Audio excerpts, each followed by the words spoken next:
What's different this year?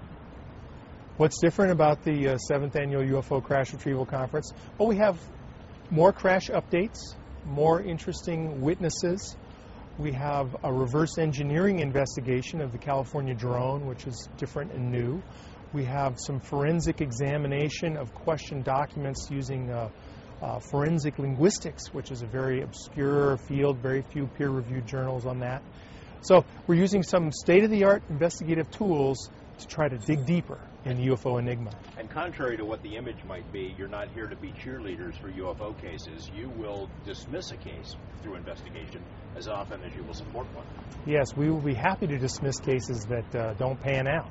And I think one of the first cases of that is some of these leaked documents from Edward Teller, which are not genuine, but tell an interesting story in and of themselves, and then beget more questions of who did it, why did they do it, and what's to become of it all. Of course, you can't get into this field without hearing about exopolitics and disclosure, the likelihood of that. A year ago, you and I stood right here and talked about that, and some people had predicted that it would happen in the next year. We're still waiting for it.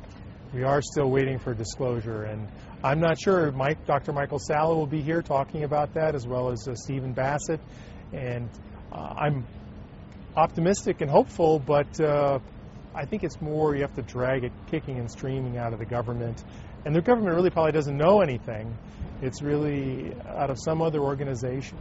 And barring disclosure, though, the investigation continues. Are the investigators represented here as your speakers any closer to nailing it down? Well, the big question on investigation is what is nailing it down? What is the overwhelming proof? Is it the hatch cover with hieroglyphics on it, or the dead alien body with 10 PhDs saying it's extraterrestrial? All we can do right now is just keep advancing certain key cases and doing more and more investigation.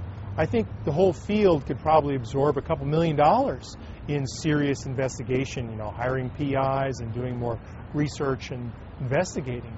But there's just no capital to do that sort of thing. But if you had it, you think that the evidence is available?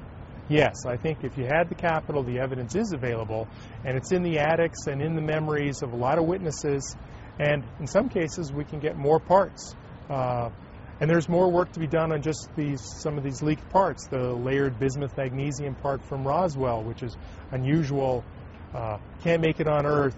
You don't know what it's good for. It has no economic value, but it's really weird. I know the conference is a UFO Crash Retrieval Conference, but you also deal with landings, and that's one of the ones you're looking at is Voronezh.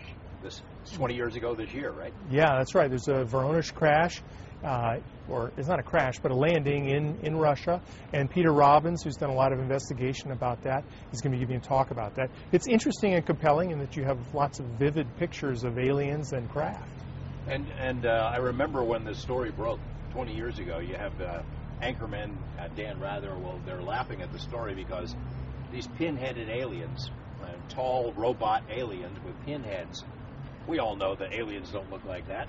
It's sort of a joke on itself, isn't it?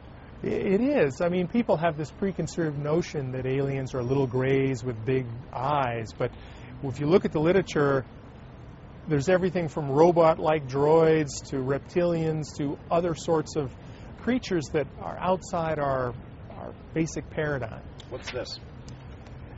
We have a new book that we're working on.